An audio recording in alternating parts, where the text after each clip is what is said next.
There's nothing worse than cleaning. Submitted to r/nosleep by Bad Dream Baby. There's nothing worse than cleaning.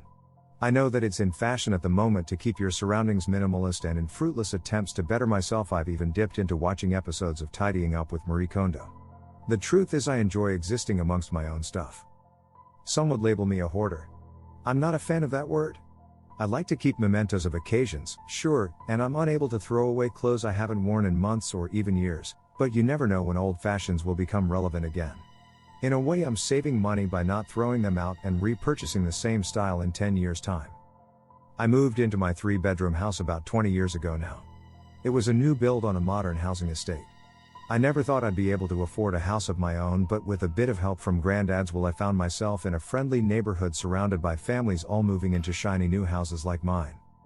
To my left were the Hendersons, a young couple with a newborn baby and hopes of growing their family to fill all 4 bedrooms of their house. The baby never stopped crying, and the father, I was never close enough to them to learn their names, left for work at an ungodly hour every morning, never failing to wake me up with a slam of the car door. Fortunately, they moved away not long after moving in, perhaps looking for a bigger house to fill with even more kids. They stopped by my house before they left to ask if I wanted any of their old furniture they weren't taking with them. I decided upon taking most of what they had, including a writing table and a couple of bedside tables. They were even kind enough to help me carry them into my house. They left in a hurry and didn't even find me to say goodbye, and I never saw them again after that. To my right lives Henry, an older gentleman who found himself alone after only a couple of weeks of moving in. His wife Martha passed very suddenly, and since then Henry and I grew close. He would often come over and we'd watch the snooker together. He wouldn't say much, but I knew he was grateful for the company. I've never had the heart to tell him I find snooker incredibly boring, but he doesn't seem to mind me spending more time on my phone scrolling through listings on eBay than watching billiards get knocked across a table. I haven't seen Henry in a couple of weeks, which is unusual. I've been thinking about hunting around upstairs for the pool table I know I have and inviting him over to play a few games. It may seem odd to you that I'd have to search for something as large as a pool table, but you have to understand it was a long time ago that I bought it, so it's probably somewhere close to a wall upstairs. I haven't been able to touch the walls of most my rooms in the last 10 years. I can assume you are wondering how I am able to exist surrounded by so much stuff, but it's simple really. Everything I actually need is quite easily accessible. I have a nook dug out amongst the boxes and bags in the living room, which houses a TV and a couple of recliners.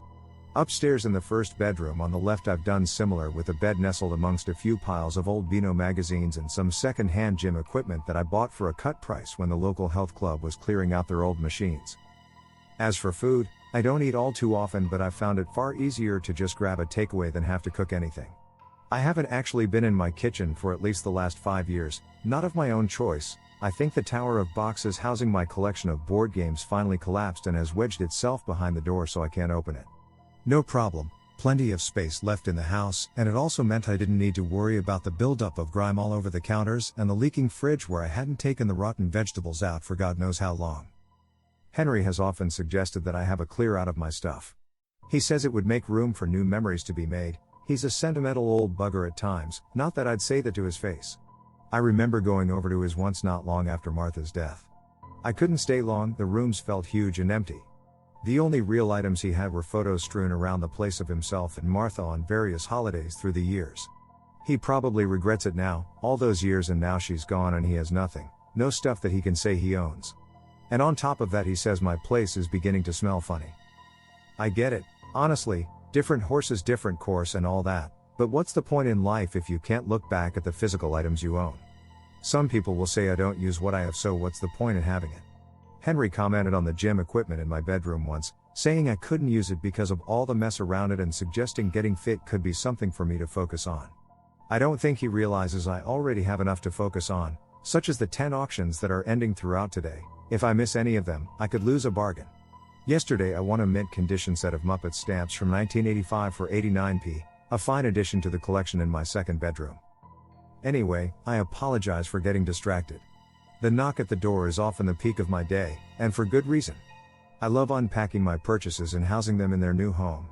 The piles of stuff may look unorganized, but on the most part, everything has its place. Recently I have been finding and collecting clay statues made in Vietnam. It's an odd niche, but when I do find one, it's a real achievement. I've had a decent amount of luck on eBay, but also surprisingly on the knick-knack shelves of local charity shops. From what I can find online, I think they were quite a popular house dressing here in the 90s, but now they're not so popular. Everyone wants rid of them. This was the beginnings of my troubles. A few days ago, I was waiting for a knock at the door with my latest arrivals. When it finally came, I ripped open the box and threw the bubble wrap in one of the bubble wrap sacks that sit behind my TV. You never know when you might need bubble wrap. I held the fourth member of my collection in my hands, observing her intently for any damage not mentioned on the listing. Her name was Sakhan, which roughly translates to cleaner or the cleaner. From the brief bit of Wikipedia I read about this design, it was believed she was supposed to bring healing energy to the home, keeping it tidy and free of mess. She was about the size of my forearm, a dirty brown color with streaks and blotches of black all over. The details were crude and almost amateurish. She wore a gown with a large pocket on the front, had her hair tied in a tight bun, made from smaller strands of clay, and held a bent broom between her mismatched square hands. It was odd to think that these things were apparently the height of trends in the 90s and would have a place in most homes as decor.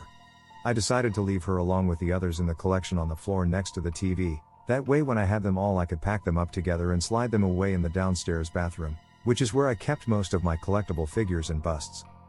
The rest of my day went as normal. It was only when I woke the next morning that I started to notice something strange around the house. As I came downstairs, I found the kitchen door ajar. I double-took as I walked past before prodding it further open with an outstretched pinky finger.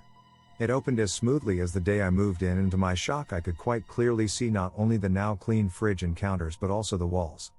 The stacks of boxes and bags which I know were piled to the ceiling were now gone, and replaced with one much smaller box left on the kitchen table, which I could have sworn buckled under the weight of my collection of owner workshop manuals for cars I did not own. Approaching the box, I found a note left on top which simply read, "Keep it clean."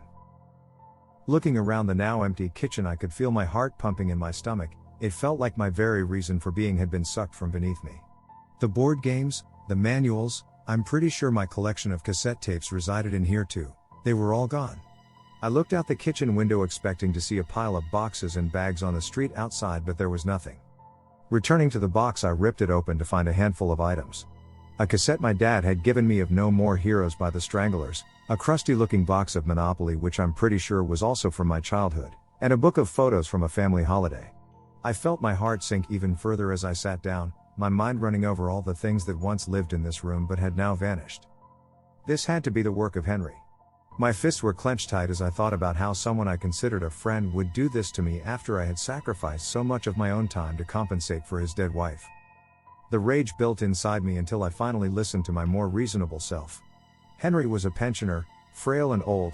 Was I really going to believe that he broke into my house in the dead of night, somehow managed to prise the jammed kitchen door open, and then proceed to remove all my things before finishing with a deep clean of the kitchen, and not forgetting the repair job on the table? No. This was more than likely a dream. Or nightmare. I sat more calmly now, assuming to see slimy beasts or hollow-eyed pigmen approaching the window before I woke up, but nothing happened. Usually, dreams aren't as detailed or linear as this, but I'm no expert. I got up and decided to go about the rest of my day. I plodded my way to the living room and fell into my recliner, looking around at the bags of unworn football shirts and littered takeaway packagings. Turning on the TV, I saw Sakhan sat right in front of the screen. So, this is where the nightmare had originated in my subconscious. The idea of cleaning had made me feel guilty for buying the things I loved. The door slammed shut behind me, making me jump out of the recliner. I looked back at the statue and picked it up. White noise from the TV was ringing in my ears now. I guess I'm unable to replay shows I've seen in my dreams. I wonder what that means. Before I could dwell on it for too long, the TV sparked to life and began switching through channels as if it was tuning itself. With every flick of the channel, a word would be said on the show being broadcast. Clean. For whatever reason, the repeated word made me feel uneasy. It was somehow being said in more and more menacing tones. It couldn't hurt if I had a little cleanup, could it? Take the litter out at least. I began to pick up the waste and collect it together. The TV volume seemed to lower while I did, but I still felt the dread inside me. I took the litter to the bin outside, and returned to my recliner to sit down and relax, but immediately the TV roared. I'd had enough of this, and decided to unplug the damn thing. Pushing bags and boxes to either side to get to the wall socket where it was plugged in, I sent piles of N64 games and shoeboxes of brightly colored replacement laces flying in all directions, until I managed to tug the lead free, and hand triumphantly amongst my belongings. My victory was short-lived as the TV continued to drone on, but now relaying a different message, though mismatched dialogue: "You will clean until we can see the walls." Blood boiled in my veins at the thought of something, even in a dream, telling me that how I lived wasn't clean. I'd stopped inviting my parents to see me after they made a similar claim some years ago, so what made this little statue think it could? I had to remind myself this was clearly a dream. Stuff like this doesn't happen in real life. I smiled over enthusiastically and began to pick up boxes and bags and haul them outside. I just had to wait until it was time to wake up. I wondered how long I had been asleep while sweat dripped down my back. After finding a vacuum cleaner amongst my belongings, I even gave the room a once-over and nodded smugly to the statue while doing so. I collapsed back into the recliner and sighed loudly. "Happy now?" I asked, not expecting a reply. Next room. The TV blared back so loud I could almost feel the vibrations move past my face as if a fan was pointed at me. "Nah, I'm ready to wake up now, we've had some fun." I slipped my arms behind my head and closed my eyes as if falling asleep inside this dream would wake me up. "Clean," the single word from the television was spoken so loud I could literally feel my hair being blown this time. I could feel my limbs begin to strain and tense as I picked myself up off the recliner, however, I wasn't in control of them. It was like my muscles were bypassing receiving instructions from my brain and instead were being puppeteered perfectly by another. I opened my eyes and watched as I marched into the next room and began pulling out boxes of classic VHS movies. The TV in the adjacent room still screaming a single word on repeat: "Clean." This room was bigger than I remembered. I think its original purpose was as a dining room, although I don't think I ever owned anything that belonged in such room. My body burnt with exhaustion and strain of continuously dragging boxes and bags out to the curb. This room was always a bit risky to walk through and prone to stacks of boxes collapsing and causing a landslide, and I was already feeling the effects of a pile of suitcases falling on my head as I cleaned up. As my body began to drag away the effects of these countless landslides, I grabbed something that made my bones shudder. I was holding a shoe. A shoe still attached to a leg. I could only watch on in horror as I dragged the lifeless body of Henry out from amongst the piles of bric-a-brac. Blood dried and crisp on his forehead and staining his white polo shirt.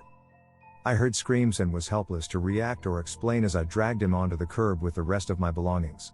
A crowd had gathered around my mountain of items, some of which were beginning to help themselves to Blu-rays, books and clothes. Henry must have fallen beneath one of these trinket landslides on his way out of my house a couple of weeks ago. I do remember him leaving without saying goodbye, but that wasn't abnormal for him.